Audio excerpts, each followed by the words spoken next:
I'd like to call to order the regular Storm Lake City Council meeting of June 2nd. Would you please all rise for the Pledge of Allegiance? I pledge allegiance to the flag. Recording in progress. United States of America, and to the republic for which it stands, one nation, under God, indivisible, with liberty and justice for all.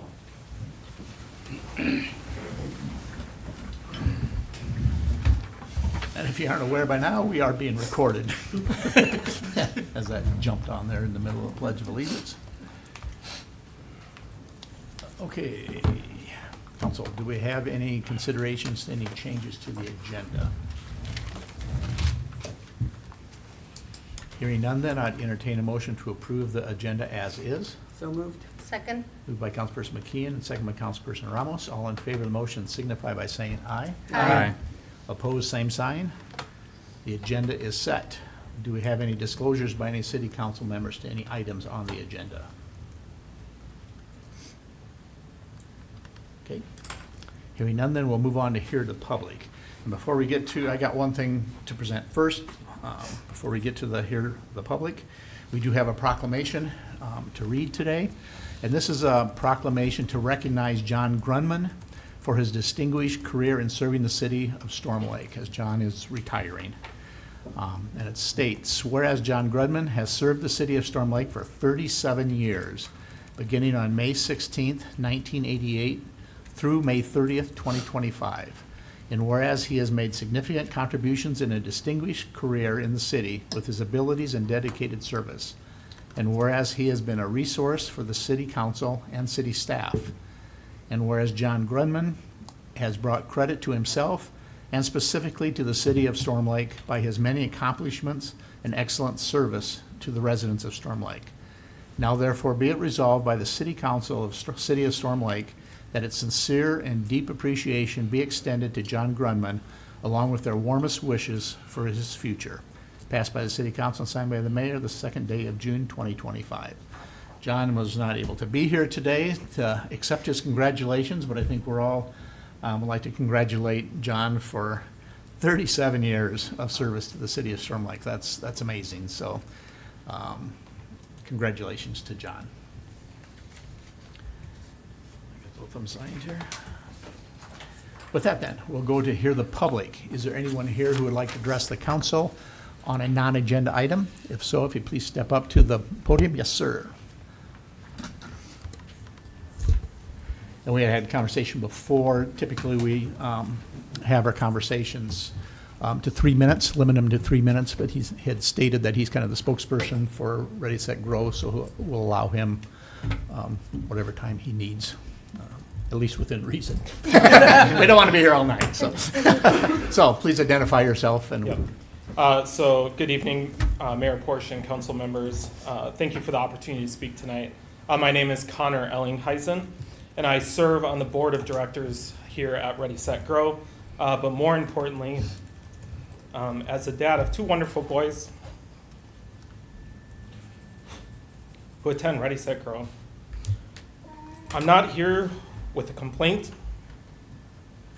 Rather, I'm here with a call to partnership, a call to community, a call to help us keep doing something that's really vital here in Storm Lake, taking care of its children and its families. In just a few short weeks, Ready, Set, Grow will be without a director. And we've been operating for the last few months at a financial deficit. And yet, every single day, our doors remain open, little shoes, shuffle in, tiny voices fill the rooms, and parents, your constituents, your workforce, head to their jobs knowing that their children are safe and in loving hands. But unfortunately, that cannot last without help. Let me paint the picture for you. Our infant room right now is full, 8 babies. Our toddler room, full, 13 kiddos. Preschool prep, also full at 23. But the wait list, that's where the story really is. Since just last fall, without advertising, 46 children have been added to our wait list. That includes 15 infants, 17 toddlers, 14 preschool prep. We receive 2 to 3 wait list forms and just as many phone calls every single week. Many don't even bother to fill out the form anymore. They hear that we're full and move on. So while we care for 44 kids each week, we're turning away dozens more. Families who need care, employers who need help, and a community that needs support. And here's the hard truth. If we don't get help, we may not be here in the next 6 months. We've looked around in surrounding towns like Shaler, Aurelia, Cherokee, Sac City, and even Spencer and Newell. They have figured this out. Their cities or school districts are helping fund childcare. Why not us? Childcare is expensive and our tuition alone is not sustainable without asking families to sacrifice even more, many who would not be able to. You might be thinking, well, what has Ready, Set, Grow done to make this work? Let me assure you, we've done the work, 11 years of it. We've partnered, we've fundraised, we've written grants, we've changed buildings, we've worked with Children's First Finance to create a 3-year business and financial plan. We've even had members volunteer off the clock just to make ends meet. But we can't do this alone anymore. We recognize and appreciate the groundwork that you've done from partnering with First Children's Finance to forming a steering committee focused on childcare. But with 11 years of firsthand experience running a licensed center in this area, we can offer valuable insight and momentum. So rather than reinventing the wheel, let's join forces. We're already rolling, we just need a partner to help keep this going. We believe truly that Storm Lake is a city that values its working families, a city that believes a parent shouldn't have to choose between a paycheck and a safe place for their child, a city that recognizes that businesses thrive when employees have dependable, affordable childcare, a city that understands to grow and bring in new talent. Childcare is a necessity. Childcare is not just a family issue, it's an economic issue. It's a workforce issue, it's a community issue, and frankly, it's a humanity issue. We are not giving up. In fact, now is the time to believe. Believe that this city can be a place where young families want to stay and move to. Believe that investing in children isn't charity, it's strategy. Believe that with a partner like you, we can build something lasting. Believe that this can work. Because childcare isn't a luxury, it's infrastructure. Just like roads, schools, and water, it's what keeps everything else running. At this time, I'm going to turn to the audience for a second. Those of you who are here on behalf of RSG, if I can ask you guys to stand for a second. So tonight we ask, will you partner with us? Will you help keep Ready, Set, Grow growing? Not just for the 44 kids in our classrooms, but for the 46 waiting for a spot, and the dozens more wanting their chance. For their parents, for their employers, and for the future of Storm Lake. Thank you for your time. We look forward to working with you. Thank you. Would you mind just staying there just a second, Connor, in case anybody has any questions? Well, first of all, thank you for all showing up tonight. I want you to know this is very personal to me as well. I have grandchildren that live in this community, and daycare is an issue for everybody. It's not for any particular group of people, it's for everybody, and I agree with you. We do have and I've been very vocal about this, and there are people that are going to be angry that I say this tonight, that when we ask people to sign up for an animal shelter, we had about 30 people show up. Guess how many showed up for the daycare? 4. And that group is now to 3, and that includes me. So, come on, join us, because we can't do it alone. There are 3 of us, myself and 2 others, and then one that I think we might be able to get, so that would be 4 people. if you all want to come, give us your names and your numbers. We'll get another group together. We have, I did talk to Brooke Zinn earlier last week when we heard that this was happening. And that we have talked to a daycare builder in Van Meter down near Adel, who's had a very successful run in the last couple of years. Built one, was actually approached by the governor to say, hey, I think you might be able to solve the childcare crisis. And he went and built one, and he built a phenomenal facility down in Van Meter. Now, is Van Meter exactly like Storm Lake? Not at all. We're very different, and we wouldn't want the same thing. But I think with his help, it wouldn't be reinventing the wheel. He's kind of invented it, and he does have some ideas for us. A lot of it takes a lot of time and a lot of work and a lot of people. And 3 people who all have full-time jobs cannot do this on our own. So if any of you are interested, leave your names today and your contact information. This has been going on for, when did we get the first finance? Been going on for a year, probably. Almost a year. Now, some of that was held up, we had, vacations in between, and, the gentleman in Van Meter also runs a daycare, has a daycare that he's running, he has other businesses. But he's been a good mentor. He has some great ideas. The city has already put forth a very large piece of property that would be ideal, but that would take a partnership, obviously, with someone that wants to build it. The city, I don't believe, is in the market to be a daycare provider in Storm Lake. And there's a lot of reasons for that, and I'm sure Carrie could kind of go into that a little bit more in detail.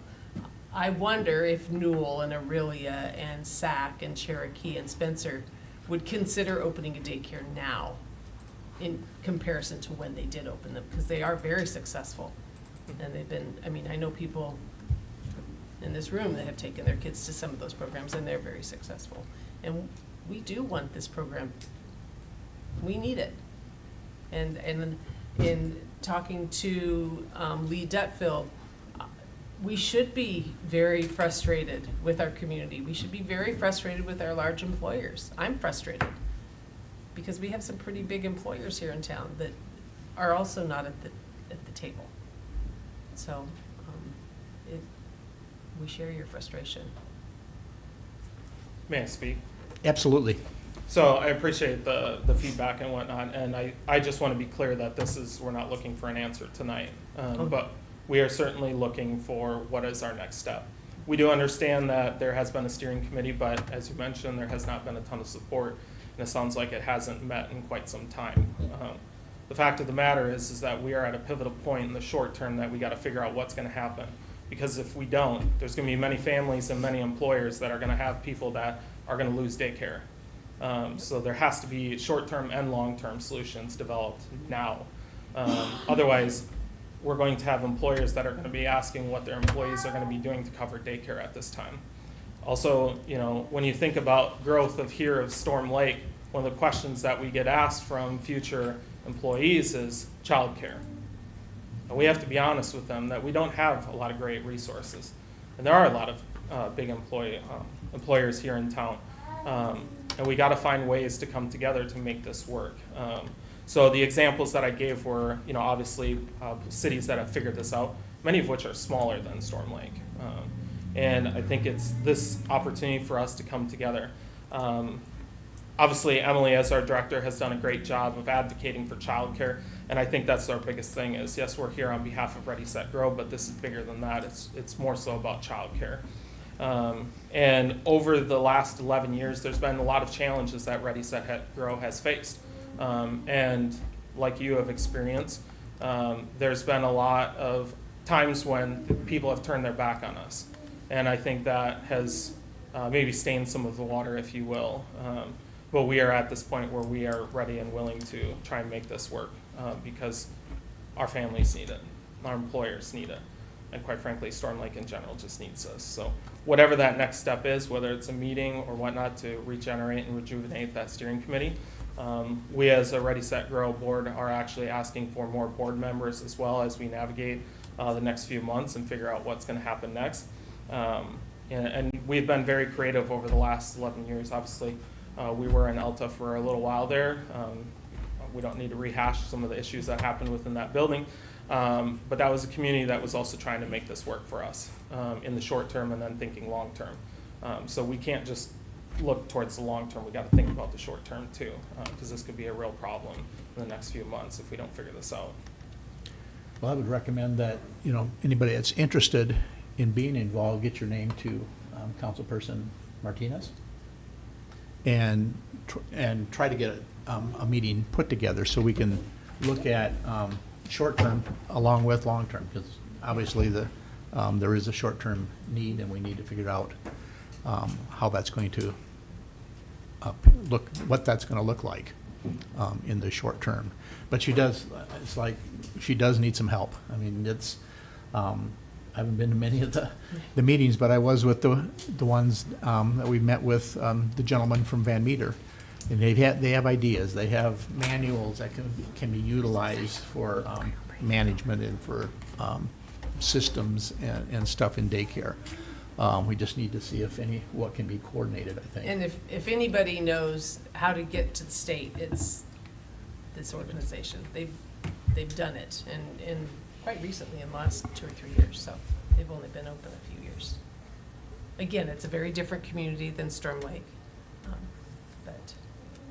But not undoable. they'll be willing, anybody that's interested, please bring the names forward and we'll try to sit down and see what we can get figured out. Our biggest thing is helping you all understand that we have the license. So when I say about reinventing the wheel, we have the license and we're ready to work with you all on that. There's no sense in trying to create multiple different daycare centers in here if we can create one really good daycare center. And we have the ability to expand out there, but that's got to be, conversations and whatnot. So I appreciate the feedback. Okay, thank you very much. Appreciate your Yep. comments. Honorable Mayor Thank and you. Council, I just want to note that there's a piece of paper there on the podium and over on the table. It's good. It's on the table outside? Okay. I couldn't see the pillars in the way. That anybody who wants to be part of the If committee you have with an email, that's Councilperson, the best way. sign up, and then we'll make sure that Councilperson Martinez gets that contact. Is there anyone else here who would like to comment on some thoughts or anything that Connor did not bring up? We want to make sure anybody that has the opportunity to speak, or anybody that would like to speak with a different opinion, you're more than welcome also. Thank you for listening. I'm Brian Volk, and I have 2 wonderful grandkids at Ready, Set, Grow. The question I have is really directed at Councilman Martinez. A year ago, when you had that, what I call daycare summit at the Kings Point, you asked for volunteers. I raised my hand, gave my contact information, and I have not heard a thing. So that begs the question, why are we not? I was there. I do not have a list of any names. The people that I had sign up have reached out, and that's how I know them. I apologize. I do not remember. And I'm not, Yeah. I was told to give it to somebody. Yeah. I don't remember who it was. I'm just saying, I'm sure there are people here who want to be part of it and have reached out and haven't heard. So those are my comments. Okay, thank you. My email is on the city page.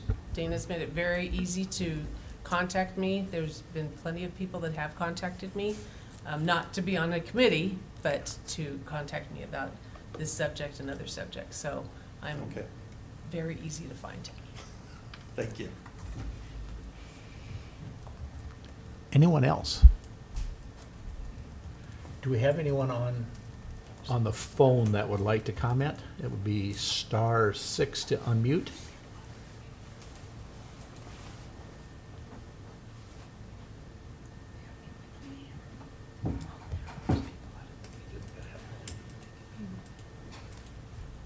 Is there anyone out in the waiting area that would like to speak? Okay.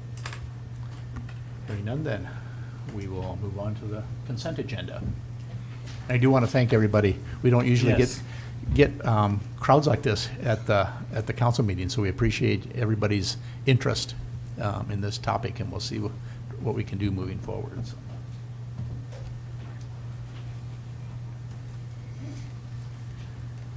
Okay, consent agenda. Is there any questions or comments, council, on the consent agenda?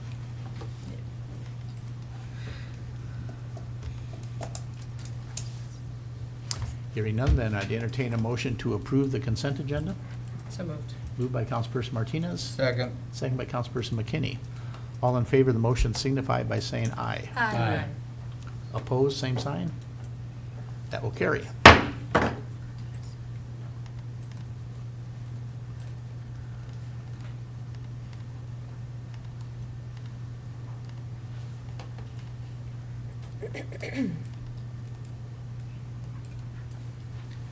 Okay.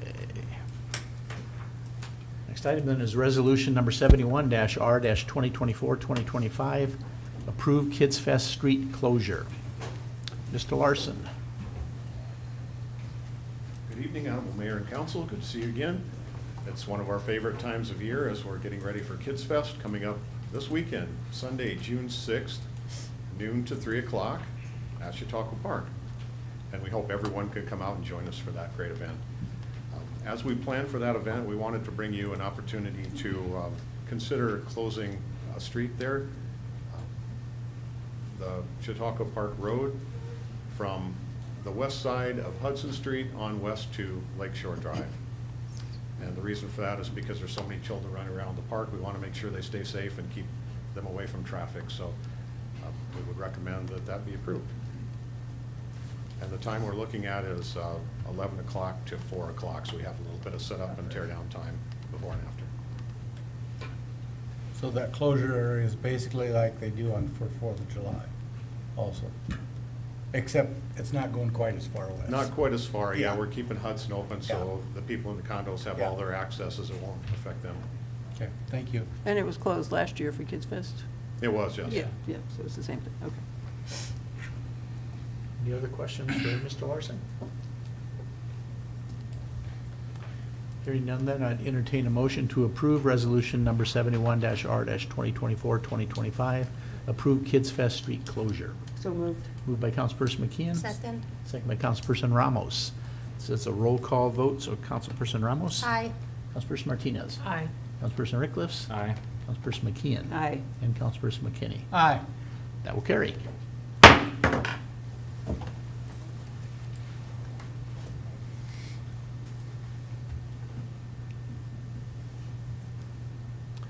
Next item is ordinance number 6-0-2024-2025, amending City Code Chapter 3-4 Waterworks Maintenance. And this is the third and final reading. Ms. Navratil, your name's at the top. Thank you, Honorable Mayor and Council. This third and final reading of amending the City Code Chapter 3-4 Waterworks Maintenance. Mainly, this is to ensure that all of our water service lines, curb stops, water meters, and fixtures are repaired timely. As I mentioned many times before, our current ordinance doesn't really have any teeth when it comes to any of these repairs, so we're just strengthening the ordinance and making sure that these repairs are done in a timely manner. We also outlined in this new ordinance that any water leaks are considered emergency maintenance and need to be repaired immediately.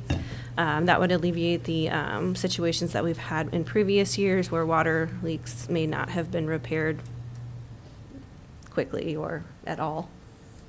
So this will make sure that that does occur. Again, third and final reading, and then we also have our administrative code to review and for council consideration further in the agenda. Any questions or comments, council? Okay, hearing none, then I would entertain a motion to approve ordinance number 6-0-2024-2025, amending City Code Chapter 3-4 Waterworks Maintenance, and this is the third and final reading. So moved. Moved by Councilperson Rickliffs. Second. Second by Councilperson Martinez. This will be a roll call vote also, so Councilperson Martinez. Aye. Councilperson Rickliffs. Aye. Councilperson McKeon. Aye. Councilperson McKinney. Aye. And Councilperson Ramos. Aye. That will carry.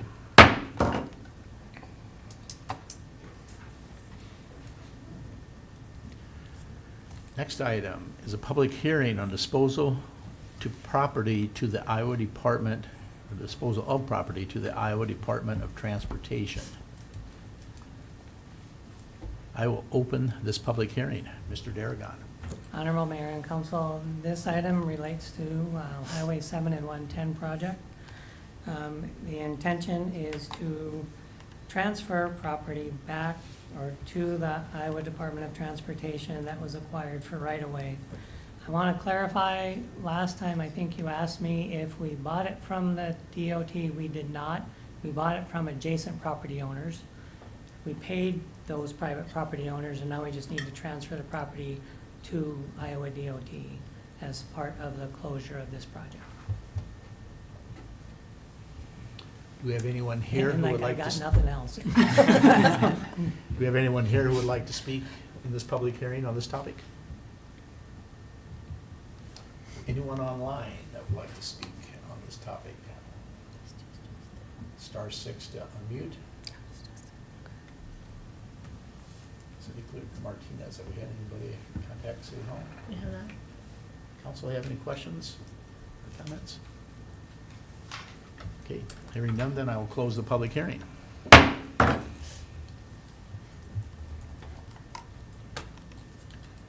Next item then is resolution number 72-R-2024-2025, approving the disposal of property to the Iowa Department of Transportation. Mr. Darragon, you're still up. Honorable Mayor and Council, I have nothing to add, but I would be glad to answer any questions you may have regarding this transfer. Any questions for Mr. Darragon? Hearing none, then I entertain a motion to approve resolution number 72-R-2024-2025, approving the disposal of property to the Iowa Department of Transportation. So moved. Moved by Councilperson McKinney, Second. second by Councilperson Rickliffs. Also a roll call vote, so Councilperson Rickliffs. Aye. Councilperson McKeon. Aye. Councilperson McKinney. Aye. Councilperson Ramos. Aye. And Councilperson Martinez. Aye. That will carry.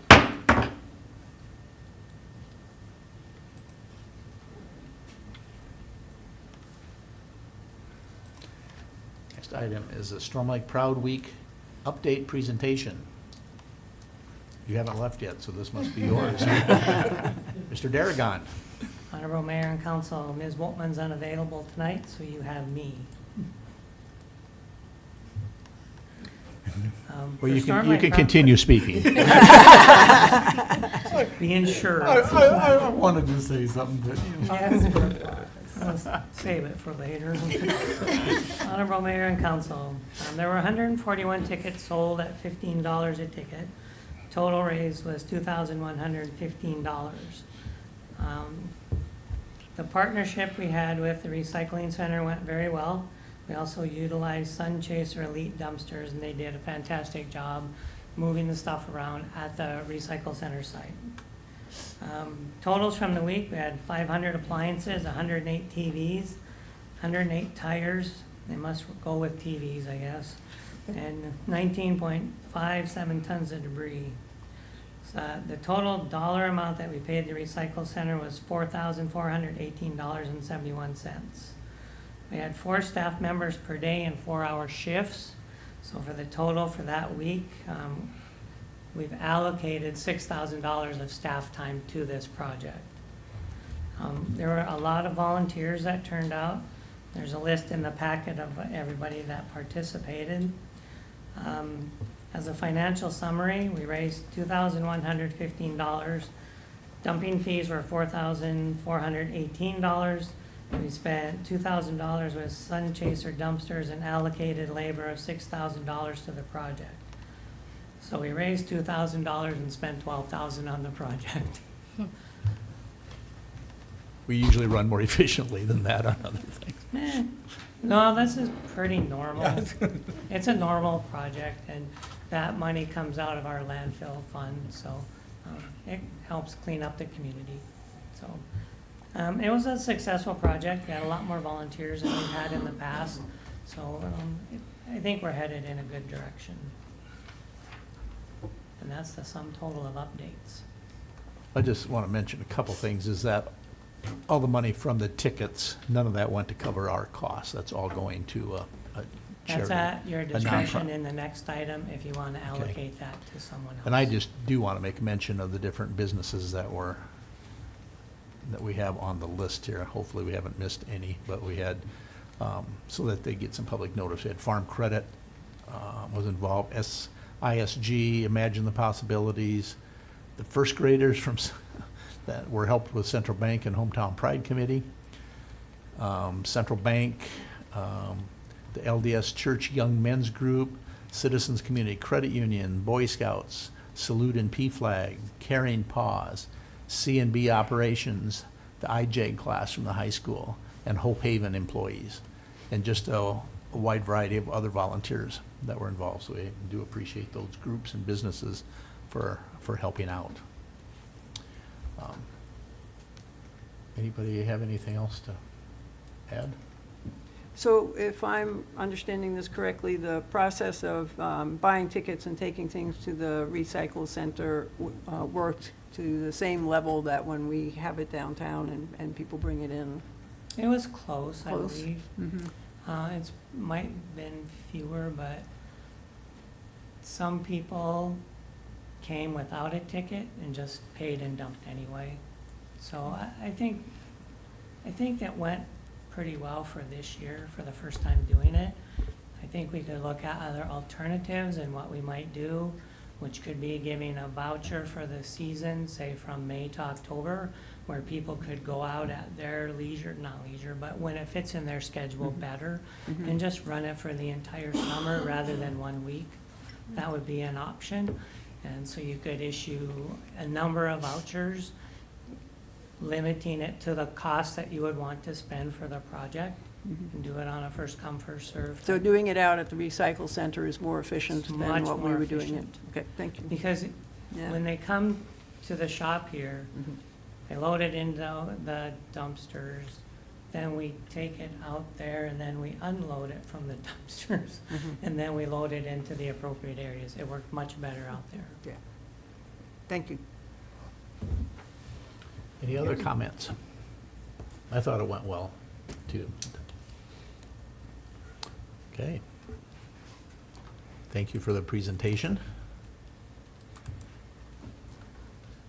And now we will move on to the next item, which then is resolution number 73-R-2024-2025, the allocation of funds generated through Storm Lake Proud cleanup. Mr. Darragon. Honorable Mayor and Council, distribution of funds is at the discretion of council. So, with that being said, then any suggestions, council, for the dispersal of those funds to a nonprofit? In the past, we've done Upper Des Moines. but that I'd was- like to wait. I don't know that it has to be, it's not burning a hole in our pocket. I agree. I mean, I think we should review. I mean, a lot of outside agencies asked for money. We didn't have money to give. I think that we should wait and give it some consideration before making a decision. And maybe review those applications again to see if it changes our mind on anyone. But I think we table it for now. Okay, how about other council members? Sounds good to me. I'm fine I would just recommend a motion to postpone to a future date. Okay. I would entertain that motion to So postpone to, didn't you let me get it on my mind? That motion was approved by, motion made by Councilperson McKee and seconded by Councilperson Martinez. All in favor of the motion signify by saying aye. Aye. Opposed, same sign. So that will be postponed to a future date then. Thank you. Honorable Mayor and Council, what you'll see is on unfinished business at the future council meetings, until you decide that you want to take action, it'll just be under that unfinished business. Okay, next item is a work session on the zoning code, Article 10, sign regulations. Mr. Dutfield.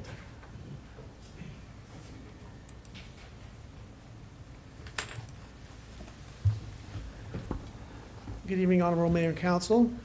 On March 17th, I provided you all with a summary of the ad hoc downtown signage committee's recommendations. It was suggested by the committee to update the current sign ordinance, which is Article 10 sign regulations, by adding and removing language that takes into consideration new technologies, corrects outdated content, and improves accuracy, clarity, and cohesion. The purpose of the recommended changes is to bring the document into line with current standards and practices best suited for our community. The committee's changes are reflected in the attached draft version of Article 10 sign regulations that you have in your packet. And I'd like to just go through those with you. And the crowd in the back would like me to do that very quickly, so we'll do it efficiently. We started out with the purpose. If you remember, the committee was very strongly stated that they wanted to have their freedom of expression, design. They also wanted to add that to be aware and to protect, preserve historic signage. So in that, under the purpose, we put to preserve historic signage. We added that in there. And it is the intent of this article to regulate signs by their physical characteristics and does not attempt to regulate design or copy content of any permitted sign. So we're not trying to do that. We updated some of the terms. Abandoned sign, so that the new definition is a sign face which advertises a business, profession, owner, lessor, product, commodity, service, or activity no longer conducted on the premises where such sign is displayed and located. The committee didn't want to see abandoned signs. They were, obviously their primary focus was on the business district, but that also applies to other signs in town. So when they did look at this, they looked at this as a whole. Air-activated sign, that's a new one. A sign, any or all part which is designed to be moved by action or forced air so as to make the sign appear to be animated or otherwise have motion. The wacky arm guy, I just love doing that. The wacky arm guy, motion sign. A-frame sign. So a lot of the businesses would like to have that sandwich board sign out front. It's known as a sandwich board or sidewalk sign. Defined freestanding sign, not attached to any building or wall. We put some specifications. We can't talk today. Specifications.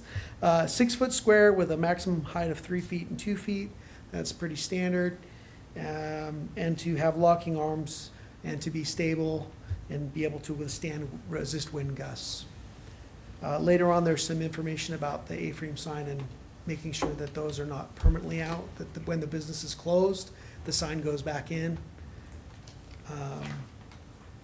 Banner sign, updated to reflect the temporary nature of a banner sign. A sign intended for temporary display composed of fabric, vinyl, mesh, or other flexible substrate that is fastened to the exterior of a building, exterior structure, wall, and is secured or mounted so to limit the movement of the sign caused by the movement of the atmosphere. Or wind, in our case. Bag sign, that's a sign that's designed to temporarily cover an existing monument, sign, or pole. That mentions there's a time. A lot of the times the committee reference were like 30 days, 60 days. That's up to council, what you feel is an appropriate time. When there's dates referenced in here, that's just based on what the committee had suggested. Electronic message board, a digital sign that is electronically or electrically controlled that displays a message center, graphic, or read board composed of a series of lights that may change through electronic means, including but not limited to LED, LCD, or online scrolling displays. That wasn't in there. Feather sign, temporary sign constructed of cloth, canvas, plastic, fabric, or similar lightweight. Those are those poles, like they look like a feather. You see them a lot of times, grand openings and things like that. Flashing sign. Any illuminated sign that has artificial light or color which is not maintained at a constant intensity. Looms and or color when such sign is in use. A sign providing public service information such as weather, time, temperature, and safety information or similar information shall not be considered a flashing sign. So if it's sending out the message or important messages that are of those nature, then they're approved. Here's a good one, human billboard. We didn't have that in there, but you see those in other communities. I don't think I've seen one here, but that's known as a sign walker or human sign, and they're signs displayed by a person either holding or wearing a sign. This would be, so there's some here, this would be one of them, the feather signs, the air-activated signs, and the human billboard. If council wants to allow those, and if you do, where you would allow them. And so that's something to think about, to take into consideration. It was kind of a mixed bag with the committee, to be honest, but they all recognize that these are sign elements that we need to consider that are modern. Window sign, or we talk about maximum permitted sign area. Window signs, so signs in the window and A-frame or your sandwich board signs do not count towards the maximum amount of your allotted signage. Memorial sign, we added this, a permanent sign, tablet, or plaque that is dedicated to honoring a person. These are the ones that you kind of see on the trees or the benches or things like that. We needed to add that in because there was something about there couldn't be a sign on a rock tree, but when it's a memorial sign, that's different than just somebody advertising and sticking on a tree or rock. Monument sign, this is just a change on the definition. A freestanding sign which is anchored to the ground, similar to a ground sign, and it gives the specifications on there. Sign may be double-sided back to back, and it should not have more than 2 sign faces. That's kind of just beefing up that definition. Projecting signs, a sign or other than a wall sign which projects perpendicular to the wall surface of a building or structure and is supported by a wall of the building or structure. Projecting image sign. This is another one to think about. A sign which involves an image projected on the face of a wall, structure, sidewalk, or other surface from a distant electronic device. So they're projecting some image onto something. So is that something that's going to be allowed? And with the way things are going to, I know it sounds wacky, but eventually holograms or things like that would be something you might see down the line. I know, way down the line, but things are moving, so you never know. But for now, we're saying projection. Another one, sidewalk graphics, also known as sidewalk stickers or outdoor floor graphics, asphalt graphics, printed designs that are made of durable, non-skid vinyl, other similar materials with adhesive backing that is temporarily applied to an exterior surface, such as a sidewalk, pavement, concrete, and asphalt. I have seen some of these in the bigger cities, but again, this is something we need to address as to what it is, define it, and then whether or not it's allowed, and if so, where. Sign copy, just adding that, the copy meaning words, letters, logos, fixtures, what they're putting on the sign.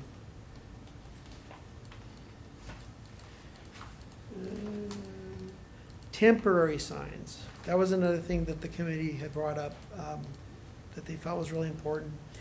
Any portable, attached, or other sign, banner, pennant, streamer, inflatable sign, air-activated sign if that's allowed, or advertising display constructed of cloth, canvas, plastic, vinyl, corrugated plastic, cardboard, wallboard, or other weather-sensitive materials with or without frame. A temporary sign that's made of cardboard is not going to last and should be temporary. And same thing for some of the others. Wall sign, all flat signs of solid face construction. This again is just redefining, beefing out the definition of the wall sign. Window sign, a sign posted, painted, placed, adhered, affixed. Sometimes you're seeing example of that on the Moose Lodge in downtown where Better Day is. They have like a sticker cover. I don't know the correct term for that, but that's like a window cling sign that you can see there. That it's exposed to public view from the exterior of the structure through a window or glass. So anything that's in the window. We changed under general sign and street graphics regulations. So this is prohibited signs, signs painted on or attached to rocks, trees, or other natural objects. We added, this does not apply to memorial signs, and then we define more memorial signs as to what those are. Abandoned signs. Any abandoned sign face must be removed or replaced with a sign face containing no copy. Within signs that are not properly maintained and kept in safe, orderly condition. In addition, all parts and support shall be properly painted. Any sign or sign structure which is rotted, rusted, deteriorated, defaced, or otherwise altered shall be repainted, repaired, or replaced by the property owner or agent of the owner of the property where the sign is located within 30 days after written notice by the city. These are prohibited signs that we're talking about. Any electronically powered sign that exceeds, and then I put X looms because I'm not sure, that's something I need to work on with Scott about, like what is acceptable, what is standard, and what is outrageous. We had talked about the brightness level of things, so that can be something that's addressed if it's excessively bright. Flashing or prohibited again. Flashing or glaring lights, strobe lights, rotating beams shall be prohibited outside of a building or visible from the outside of a building in all zoning districts, except when otherwise legally displayed as an emergency light or warning light. Illuminations of signs showing, or shall be designed in a way, illumination of signs shall be designed in a way to reflect light away from residential properties and motorist vision. Moving lights which incorporate in any manner any flashing, pulsating, rotating beacons or moving light, except for special events approved by city council. So if we ever have that concert and we got those big searchlights going, you guys have to approve it before it's out there.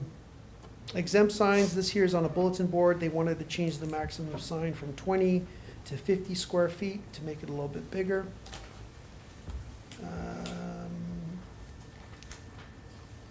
Exempt signs, A-frame signs, again, the sandwich boards are permitted in the central business district, subject to the following requirements. So we want to allow them to have those, but they're only allowed one sign, and we talked about the size, and they've got to have a stabilizing device or be able to not blow away. The A-frame sign can't be lighted or powered by any means. The billboard must be placed to allow for clearance. I think I have down here 4 feet clearance on the sidewalk. And in no case shall the billboard sign be displayed when the business is closed. Temporary signs are permitted in the central business district, limited commercial and industrial zoning districts, subject to the following requirements. So then it goes into talking about what is allowed for temporary signs. The one thing that was changed was 14 consecutive days for a temporary sign. This is, shall be allowed to be displayed for a period of time of no more than 30 days. So if you're a new business and you're putting up a temporary sign, you have 30 days. Or if it's like, I suppose if they're having a special or an event, that's a temporary sign. They can't keep it up forever. Bag signs are permitted to temporarily cover an existing monument sign or pole, but not for longer than 30 days. So if you're bagging it and covering it over, it can't be longer than that.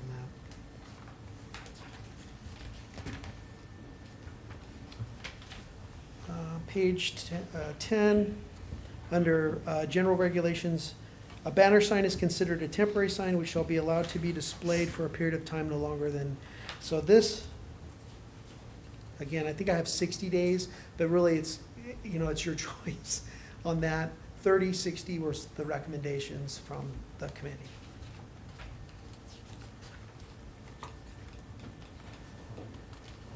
And with that, I think I'm finished.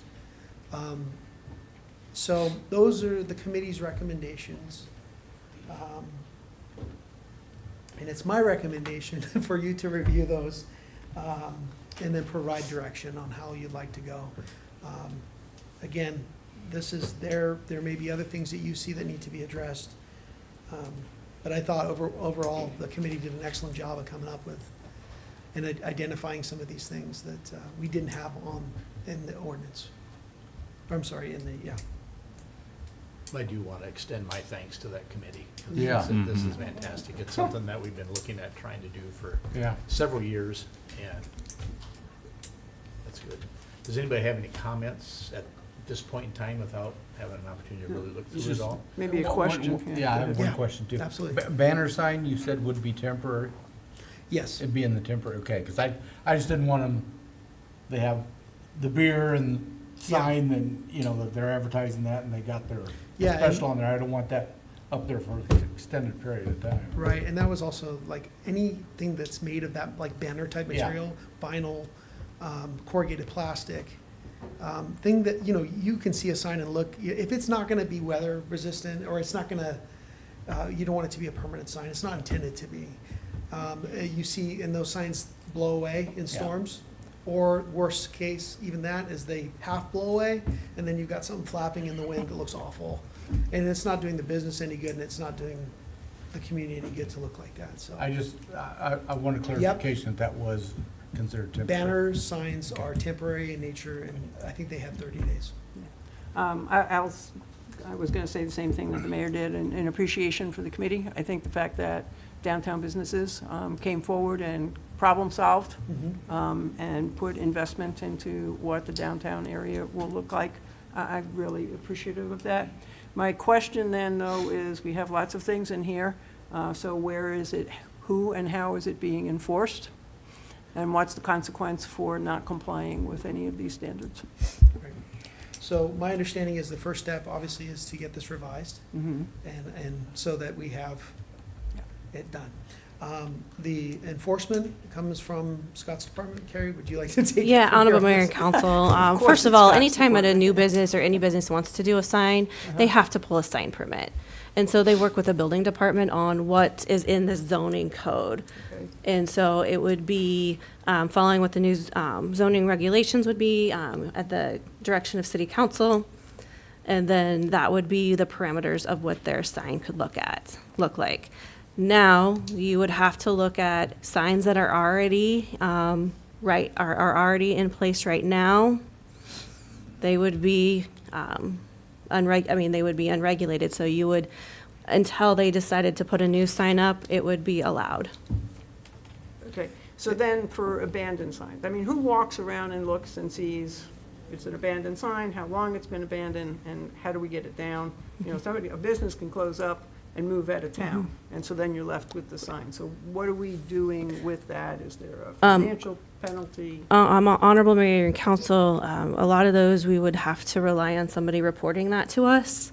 Again, if we know that they are leaving the property and we know that they are closing, that's something that staff can review and keep track of that. But oftentimes, we just get a notification that somebody's walking and says, well, I haven't seen anybody in that business. Is there something that we can do with the sign? Then that's when the municipal infractions would come into play, if you're not following a zoning code. And I think the committee also mentioned, you know, having that relationship with Storm Lake United or the chamber, and building, you know, being able to have that relationship where you can say, hey, you know, this sign, you got the sign up here and it's been, you know, it needs to come down, or to have those relationships where you can have those kind of difficult conversations. Because ultimately, too, it comes down to the owner of the property. Sure. Or whoever, you know, if you own the property and the person that you were renting and leasing to leaves and they leave the sign up, then it kind of falls on you. So maybe that also, there's that encouragement for the property owner to be involved and make sure that that's taken care of. Yeah, I can think of one business that's been empty for a long time. The sign has been up, although recently the sign is down, but it's left now a big empty frame on a big rusted standard. Yeah. So that does not add to the attractiveness of the site in the area. So I understand the committee not wanting to say that they have to take the sign down plus the standard, but now it looks almost worse. Yeah, It's and that not was a- one of, yeah. that was one of the committee's concerns, is, you know, you don't want to take something down and make it look worse. That's kind of why they were hoping to get that kind of remove the copy type, but even that has some kind of expense to it, right, to put something in there. It's better if we can find a tenant that's gonna be a new business there, ideally. But at some point too, property owners need to take some pride in their businesses. That business that has a rusted sign outside is not gonna be very attractive when it comes time to rent it out to somebody. And Now people the- do look at those things. Well, the time, whatever it is, 30 days, 60 days, does that apply to storm damage signs? Because I know, like, for example, right now, we have quite a bit Yeah. of damaged signs. So that's something that we probably need to consider when we are. Councilperson Ramos, that is an excellent point, and not one that we talked about in the committee, because we hadn't had that big storm. I bet now that would have certainly come up. And that's a great question. I think there has to be some, something put in there about that. I'm not sure how you word it, but I'm sure there's a way to do that, because there has to be, if there is circumstances that prevent. I would think that council in a situation like that, in an emergency, could waive that Right, as an act of Yeah. the Right. council or as part of the right. pro- There's proclamation or something. Could- there are signs, when you think about it and you're driving around town, you will see things that are ancient, that were here before me, and they're still technically, I guess, advertised, right? So it's not, and usually those signs are the ones that don't look great because they've been around for a long time. So there's some work to be done, but One thing I might suggest on copy, if you're getting rid of signs that are businesses no longer, and you're just putting up a blank copy, I would suggest maybe we could have something where you had just stock copy of, instead of having it blank, have Storm Lake Proud, just have something positive sitting up there for the. there's some monument bases that could be used and incorporated. The committee talked about this for public art or for wayfinding. Something so it isn't. That would have to, obviously, that's so it something we isn't just a can't. big blank space, that you have something Like the one in particular that I was thinking of. community, something positive for the community that's sitting there. And until again, that's business just going takes up and over. talking to the owner of the business and saying, hey, we'd really like to make, if they're not doing anything with it. So. Any other questions for So, me? the only trouble with that would be is that you'd probably have a hard time finding more than 2, maybe 3 signs that are all the same size. Yeah. So you're gonna, having something stock that you could just Yeah, throw or up just there. maybe would be- just a stock idea, and then you Yeah. make that sign to one of those ideas that we have, Yeah. or something I like mean, if that. nothing else, you'd take a vinyl cover and just cover it down over it as something to, Well, I thought about that for about 30 seconds. Yep. It's all my thinking. This could be something that you could maybe attach. It could be, again, we want to It'd make just sure be, that it's. something would be Yeah. better than having Right. blanks, Yeah. blank up there. I agree that if we have a stock design and then there's a sign that's empty and it's been empty, if we can put something in there to fill that, because the one I'm thinking of is at a major intersection from a newly remodeled, in front of a remodeled business on the corner, and now we have this ugly sign, on a Russell standard, and then just a frame with a hole in it. So being able to do something with that, I think it makes an impression when people are going through major intersections, if they're visiting, what that looks like. Yep. And again, if you're a business owner and you're making improvements to your building, it's gonna make it more valuable, and you're gonna get more rent for it if it looks nice. And it's also gonna attract more customers if it's a retail business. Sure. It's my 2 cents. Anything else at this point in time, anyway? Thank you. I just suggest that council just takes the time to look through that sometime and I'd say, bring forward any changes or comments. Thank you. Thank you. Thank you. you. Next item then is public hearing on an ordinance amending city code Title III, Chapter 10, Section 6B for the purpose of changing the Storm Lake water service rate.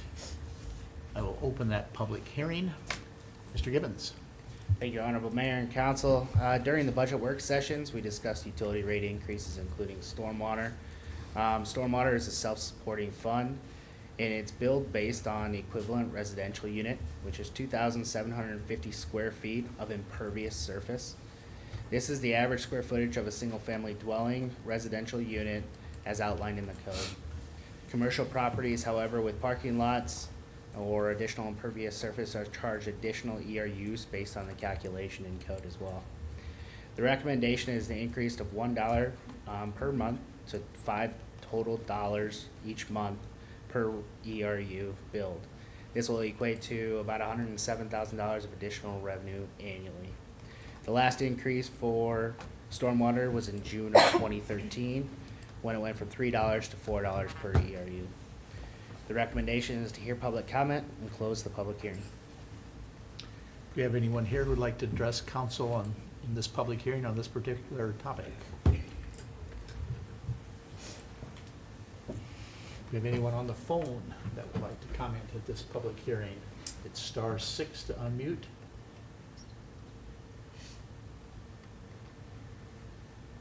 Ms. Martinez, have we had anybody contact City Hall? Have not? Council, do you have any comments or thoughts? Seeing no comment then, I will close the public hearing.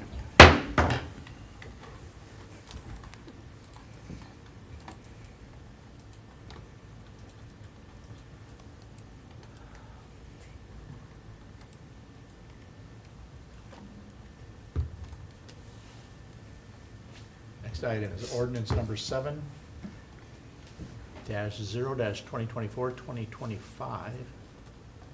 There's my summary. Amending City Code Title 3, Chapter 10, Section 6B for the purpose of changing the stormwater service rate.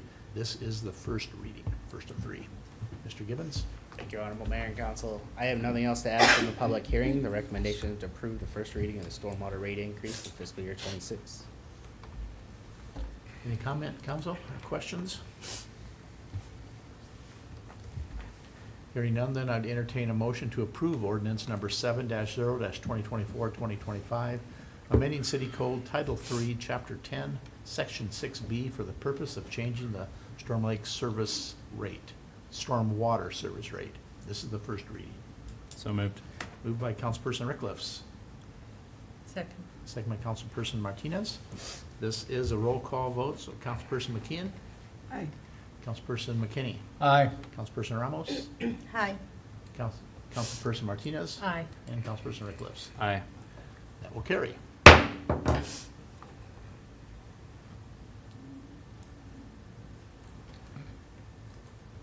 Next item then is a public hearing on an ordinance amending City Code Title 3, Chapter 3, Section 4 for the purpose of changing the sewer service rate. I will open that public hearing. Mr. Gibbons. Thank you again. We'll try this again. Also during budget workshop, there was a recommendation to increase sewer rates by 10%. Sewer is also a self-supporting fund. The proposed 10% increase will charge a typical user of 600 cubic feet an additional $5.09 per month. The proposed rate increase is anticipated to generate $403,000 of additional revenues for the sewer self-supported fund. Recommendation is to hear public comment and to close the public hearing. Do we have anyone here who would like to comment in this public hearing on this particular topic? Do we have anyone online? If so, it's *6. Any comment on City Hall, Ms. Martinez? Any comments or questions, council? Hearing none, then I will close the public hearing.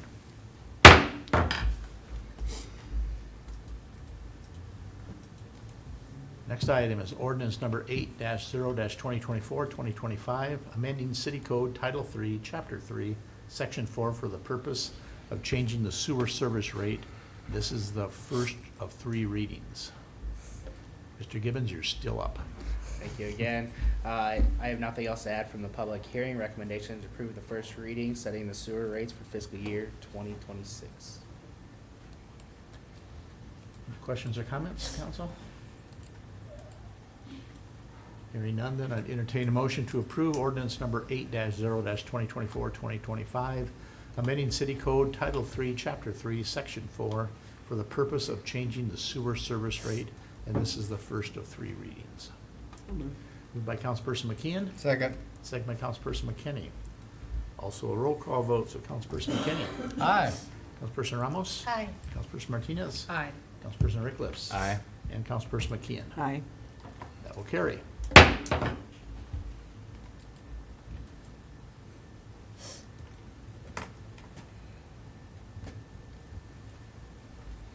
Next item is a motion to approve Waterworks Code Section 3-4 Administrative Policy.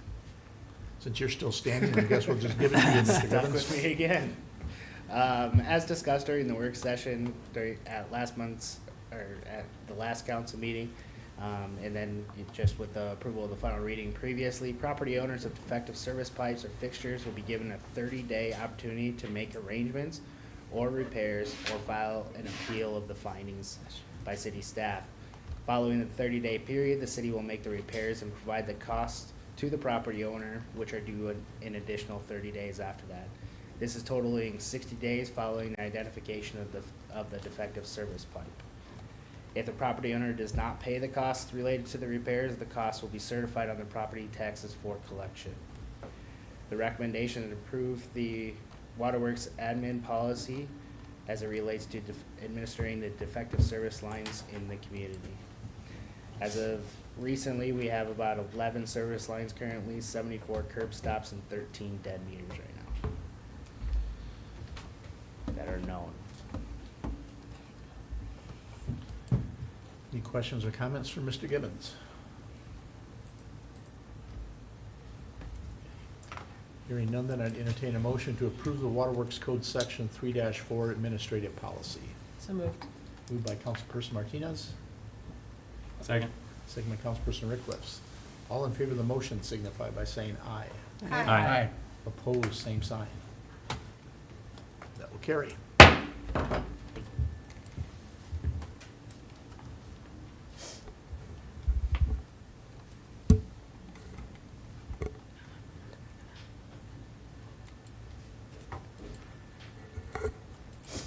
Project updates. Who's coming forward for those? Well, Honorable Mayor and Council, why we have Mr. Olson come up. Several months ago, there was a request to have project updates on what's going on current projects, what we're looking at, the status of our projects. So this is the beginning of June. We've already started projects, waiting on some the beginning of other projects. So we have a good evening planned with Mr. Olson first, and then Mr. Ripke, and then we'll have Mr. Taryn, and then Mr. Gibbons. I think I got everybody on here in the line. So when one's done, if you have any questions for the particular department head, just ask them, and then we'll get the next one up at the podium. All right. Mr. Olson, you're up. Yeah, Mayor and Council, what I have is some updates on current and projected projects at water. I do have Tom Graff, ISG, he's our utilities engineer, facilities engineer, and Colby Strukens, our water operator for the plant. But we'll kind of go through what we have. If you guys have any questions, just stop me and we'll kind of go over things if you have more specific questions. Starting off with our water tower number 5. This is the one that we're constructing on May Street. This is a 1.75 million gallon elevated tower. Contractor is currently on schedule. Substantial completion date is supposed to be September 20th, 2025. Currently, coatings are getting finished up on the steel tank where it's at elevation, or at lower elevation. We need to pick out where we want the city logo to be on that tank so it's the most visible it can be. So we'll make that choice, and then once they apply that, our logo, then they'll raise the tower up. One thing we're in the process of working on is scheduling a meeting between city staff, the overall contractor for the tower, and then specifically the utilities contractor, the local industries, and ourselves. We have to at some point cut into, we have an 8-inch and a 12-inch water main that's existing across the street. We have to tie that in with a new 16-inch line that goes into the tower to feed that. And in order to do that, that takes time because we have to, at some point, sanitize part of that. There's a certain process we have to go through. So trying to coordinate that so we're not negatively impacting the plants when we're trying to make those things and give ourselves a little leeway to make sure we pass our bacterial test. So that'll be the next thing. We'll do that. And then shortly you should see the tower starting to go up in the air. But so far, so good on that. We're on track. The Well 21 project, this is the one that's in Frank Star Park. That has been approved for substantial completion, so it is an operation that's producing water. We still have an issue with transfer switches, which is when we do have a power outage that automatically transfers power from normal mid-amp power to a backup generator. There's an issue with that switch, and that's an issue from the manufacturer, Cummins. So they're still working on that. So we still have backup power. We have to manually flip it on and off, which is not ideal, but we still can at least produce water there. So the manufacturer's in the process of trying to figure out what the issue is with that, and that will be complete. We have been working on lead service line replacements mandated by DNR EPA. So we've gotten our main inventory done in compliance with DNR's rules. We had to have that by October 16th of 2024. So that's been completed. We do have around 260 we need to verify whether we need to go into buildings to do it or have to do excavations, but trying to get that process in order so we have the last of that so we know how many services have to be replaced. This is where in the old days, in the past, they would actually use lead to come off this city water main and go into the building. And obviously that's not an acceptable installation anymore. So at some point, we got to get down the number we have in town and then have a plan how we're going to get those replaced. So at this time, we're still in compliance, but that, you know, those as more requirements come from the feds and the state, we just want to make sure we're ready for that. So right now, we're in pretty good shape, but it's been a pretty big project. Well 22, this is the new well that's north of the water plant. This is replacing 15 that we took offline. Currently, right now, we've got the wells in place, and we're getting ready to move forward with getting the generator and the rest of the controls. The well house has been constructed on that, so if you drive out north of that, it's kind of north of the new school.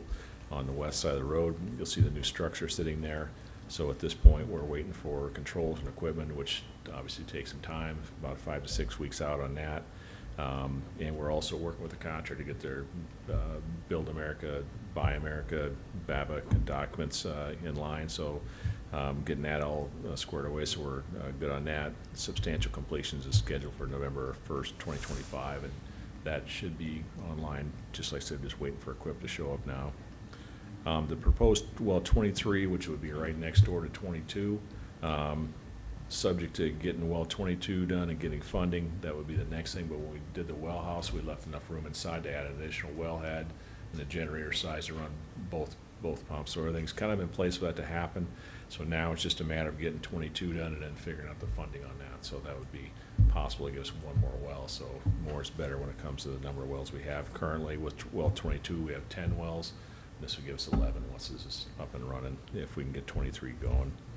Well 4 is our Jordan well, which is one of our deepest ones. This is one that's just south of Plant and Discovery Center parking lot. So we're doing a rehab on that currently. We've got the pipe pulled out of that. Cable is defective on that, so we're just in the process of installing a new pump. Determined the cable's bad, so we pulled it out, and the contractor's sourcing that cable for us.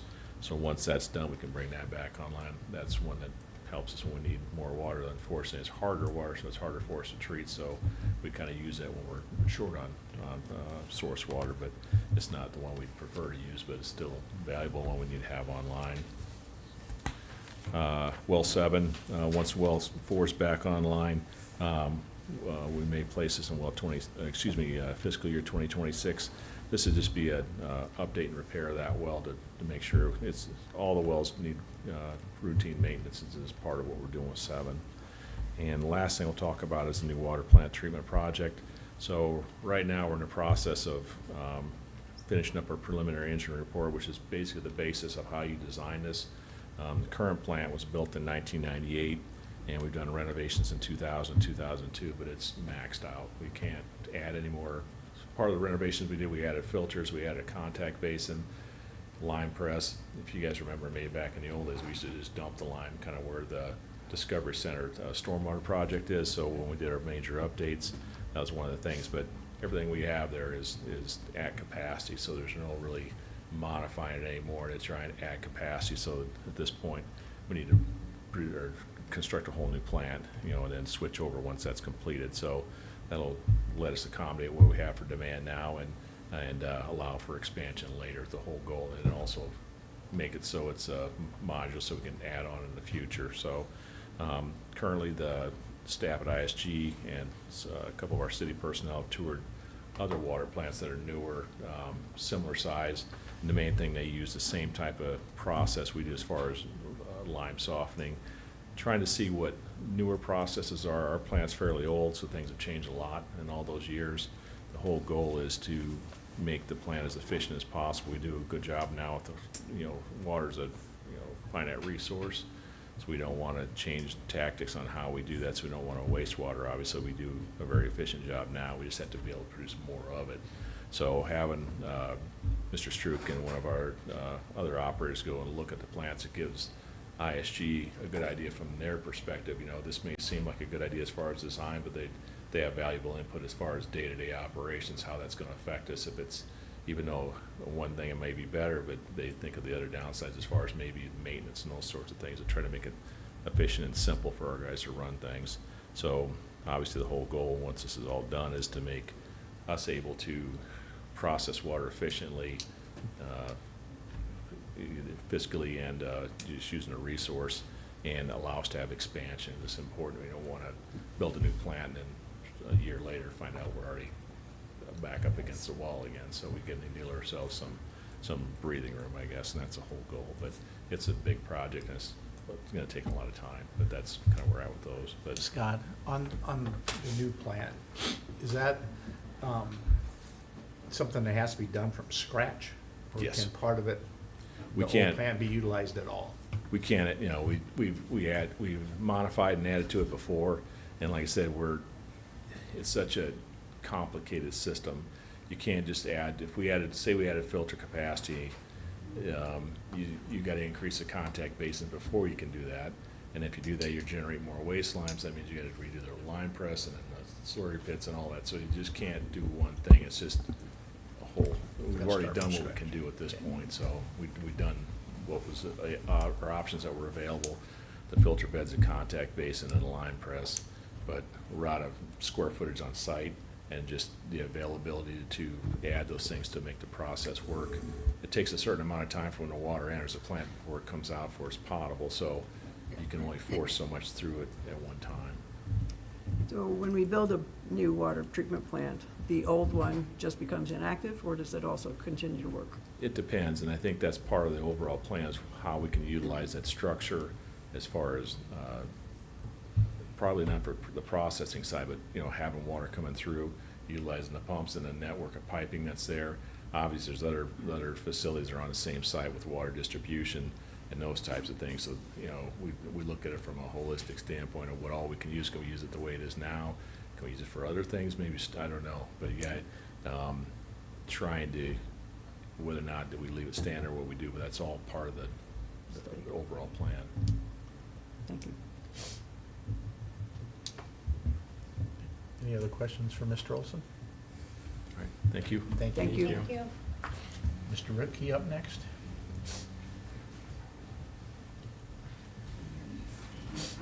He only has one page.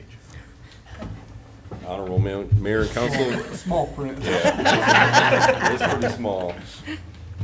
Here are what we have going on at Streets, Public Services. I'll start out with Harmony Gardens. We still have some grading, lawn and plantings to do. We have 2, I believe, picnic tables with games etched on them that will be going out there. So I think we're going to put those together tomorrow if it's actually raining. Our boat ramp project, which would be out at the campground, boat ramps. We've received our bids for docks. We're working on a PO for that. We're waiting on our second bid for the actual bathroom structure. It's going to be all built and brought on site and set in place.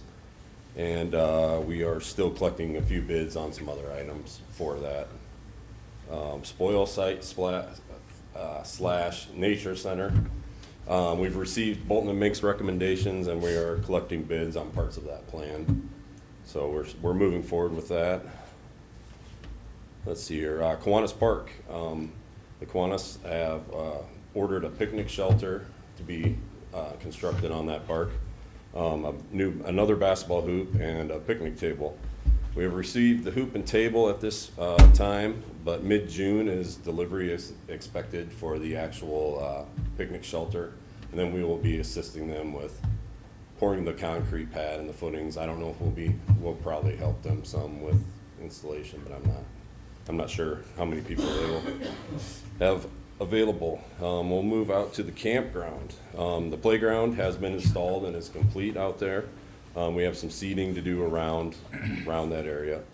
We will be installing some new fencing around dumpster areas, and also extending the split rail fence to the south to kind of close off the south end.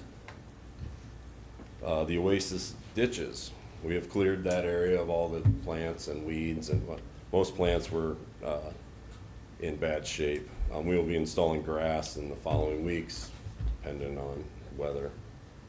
All right, we'll get to road work. Our water break repairs have been completed as of last week, waiting for seed. We poured half of Emerald Park Drive back last week.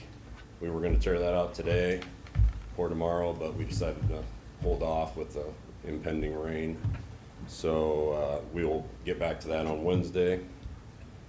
Radio Road, railroad tracks repair, that will follow Emerald Park Drive. We'll move right out to there. Paint striping will begin soon, weather permitting. We will begin grinding bumps on the streets mid-June, so I'm sure there'll be some people happy with that. We are currently going over bids for equipment to fill, repair potholes and other damage on the streets. So once that shows up, that will hit the streets full force, weather dependent, of course. We have contracted with Blacktop Services to mill and overlay. This will happen after July 1. We have them going to Seneca Street from railroad tracks south to Lakeshore Drive, Anger Drive from West 5th to Shoreway, Shoreway to Northwestern, and then back to West 5th, kind of that U-shaped area. And then we will also be doing our own concrete patches of streets all summer long. Intakes. The repair of 5th and Northwestern began today. They have it put back together, but have to wait for some concrete to cure. So tomorrow that should be filled in. I'd say by the end of the week, we'll have that all back to normal. Various intakes. Other than that, we have repairs to be done all summer long. And then we will begin cleaning intakes and inspections sometime here soon, mid-June, probably end of June on that. Parks, the lighthouse at Oasis is scheduled to have the steps and decking sealed again this year. We were recommended to have it done the first and second year and then every 5 years after. So the original one never was sealed, and that lasted 15 years, so we've done it twice now, so it should be, what, 35 years now? Bathrooms. The bathrooms in the parks, the band shells, the lighthouse, snack shack, and all the gazebos are contracted to be re-roofed with steel. I'm not sure when they're gonna start that, but that has been started, or the process has begun. We are in the process of looking over bids. We are gonna have all the floors in the bathrooms, in the parks, and the shelter house epoxy coated. And that's July 1 is when funding will be available, but we are going over bids for that. We also have just the various events we prepare for every year. Kids Fest, Star Spangled Spectacular, and Woodwine of Blues. We will also be installing the We Go Swing. We have that at our shop. We're a month behind from our little storm in April. Miscellaneous, we still continue to find hangers in trees. We still find trees that are damaged every day. So we're still going in and out and pulling those out. And when people call, we're going and finding more. So, and then our storm damage signs, we just called on them today. They should be shipping this week, and then we'll get those all replaced. And then also the dock at Kings Point was damaged fairly severely. The part that's there now is safe, but it's shorter than it used to be, and it's gonna probably stay shorter.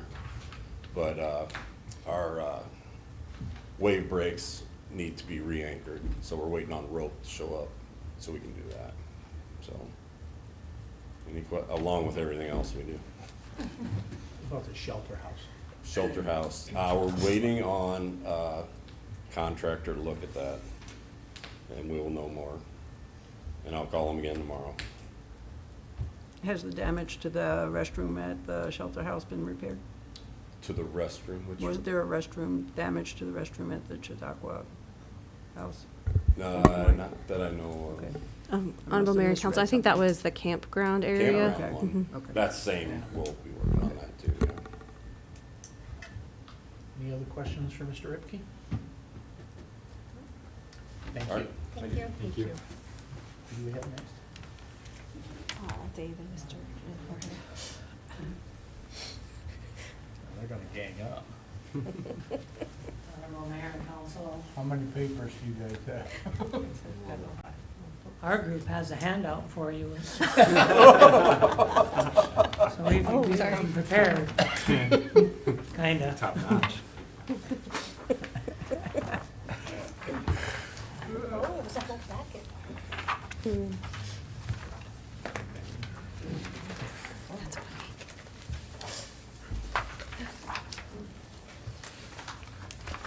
Best for last. Not even the right number. Honorable Mayor and Council, Jorge Terran is, I have one. So it's not right. Wastewater superintendent, I'm going to let him handle a lot of this because he's very talented in what he does. One thing I would say, it's an issue if you turn on your tap and no water comes out. It's a bigger issue if you flush and nothing happens. So, with that knowledge, is there a lot of this, can I fill in the blanks, or how do you want to? I'll let Jorge handle a lot of this. I'll be here if you need me. We have our lift station project with Scout Park and Ice House. It's a combination lift station project done by Bolton and Mink Engineers. Its cost is about $4 million. It's FEMA granted. Scout Park is our second biggest lift station that we currently have. And Ice House they're both in need of a lot of work. They're past their useful life. They're both, Scout Park is gonna be getting a backup generator. It's gonna get a nice building, bigger pumps, more capacity, bigger wet well. And as long as Ice House is, currently DNR requires 2 pumps in each lift station, and that one only has 1, so it's being added on a second pump for backup. It's gonna have a backup generator as well, so that's mostly for this project. It's up for completion in fall of '26. There will be some closures to the Vista Drive where the Ice House is, but the bike trail will be open as well. Going with Scout Park, the Lighthouse, it's gonna be partially open. You'll have 1 lane when construction is going on. A lot of that information is on the project website, and it's updated regularly. It can also be accessed off our website. Second project is College and Third Lift Station. This one is also in a lot of need of work. It's past its useful life. BVU has gave us an easement to put on their property, on one of their parking lots. So it's gonna get some bigger pumps, backup generator that it currently doesn't have, some order control system to help with the smell. The cost is around $1.4 million. This is an in-house project, city funded. So,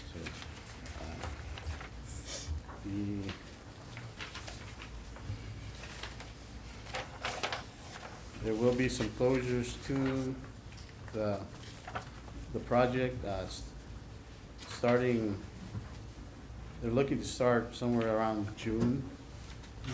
So they should be, Like today. yeah. They should be starting in the next couple of days. The good part with both projects is they've kind of ramped up. They're not really in full construction, so budget-wise, we're on track. Yeah.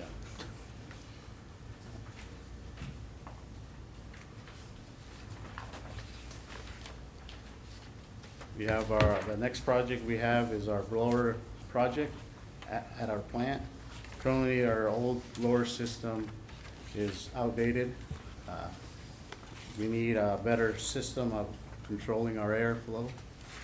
That way we can get the proper air to our irrigation basins. This project is, we're working with ISG on this project. Project cost is around $693,000. And I think $300,000 is, we're to receive a grant from, CDBG Energy Efficiency Block. Yeah. And that one is, then good to put that in the notes. yeah. So that's one.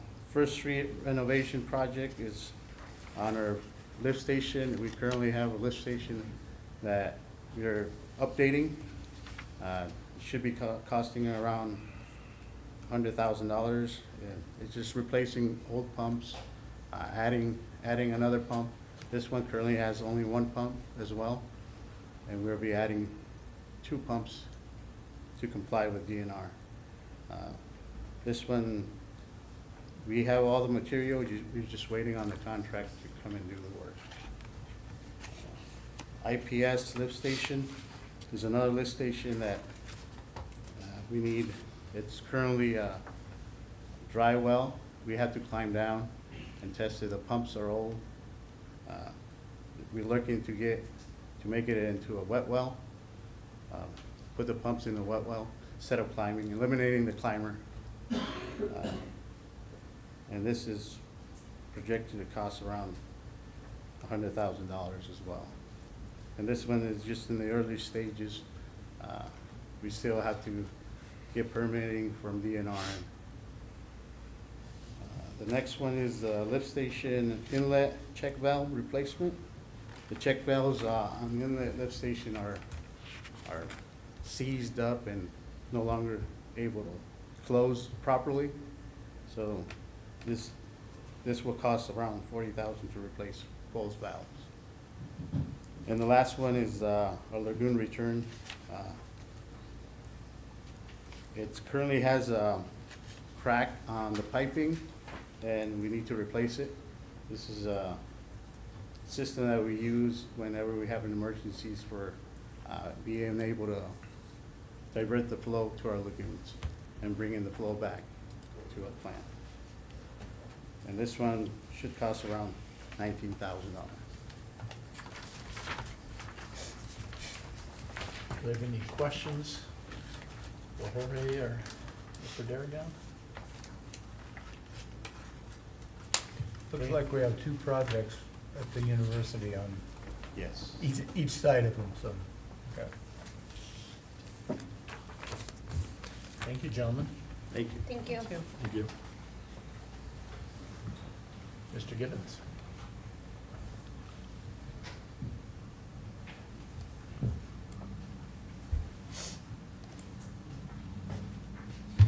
Thank you. Thank you again. I am not going to get in the middle of that because all of the services the city provides are essential. But since the airport's last, the council did have the pleasure of taking a tour of the airport last month. So we'll use that if we may then. For the airport, the runway 1735 lighting project, closeout documents have been approved by the FAA just last week, and the final draw was submitted last week as well. This is the final step for the closeout of the project, receiving those, the closeout of those grant dollars back. So that should be done here in the next coming weeks. The apron project, the go letter from the FAA has been received. The contract with Bolton and Mink for design service has been approved by council on the April 21st meeting. Also on the April 21st meeting, the grant application for the entitlement funds and the BIL funds have been authorized by council and submitted to the FAA and are pending their review right now. So design work will continue through March of 2026. The FAA grant application for the construction phase of the project will also be completed in like April 2026. So we just completed the grant applications this year for the design service, construction applications for the actual phase 2 of construction will be next year around the same time. Bids are also planned to go out around that March 2026 time frame, with the anticipated construction in the fall of 2026, if not the spring of 2027. So with the FAA being annual appropriation, basically you get one project, phase 1, and then the next year you'll do the next phase, so it's on their annual basis. And their fiscal years run October 1st to September 30th each year, so kind of fall outside of the realm of ours plus the calendar year, so it's a little bit different out here and working with the FAA. Happy to answer any questions. Any questions for Mr. Gibbons? Thank you. Thank you. Okay, looks like that's it, huh? That's it. I just got a couple things I would like to bring up here. First off, since we have President Lensmeyer here from BVU, I'd like to thank BVU for their assistance on doing the maintenance on both Scout Park and Circle Park for the city. That is fantastic. We appreciate your help on that. It helps our staff get all the other parks and stuff mowed and stuff, so appreciate your help on that, Dr. Lensmeyer. And I also had the honor earlier today to swear in a new police officer. It was our K-9 officer. Had a little trouble with him repeating after me. But we got Duke is his name, so we swore in Duke today. He's got his official badge, and we even did a paw print, so he got a paw print from him. So Duke is ready to go. His handler is Officer Mitch Fritz. So we're looking forward to him. He's an active young dog. So, Council, do you have anything? Items you'd like to see come forward? Ms. Neverchill, do you have anything to add? I do not, Honorable Mayor and Council. Hearing none, then I would entertain a motion to adjourn. So moved. Moved by Councilperson Ramos. Second. Second by Councilperson McKinney. All in favor of the motion signified by saying aye. Aye. Opposed, See same everybody sign. on Sunday. We're adjourned. Sunday. Well, that's right. We got Kids Fest. Kids Fest is Sunday.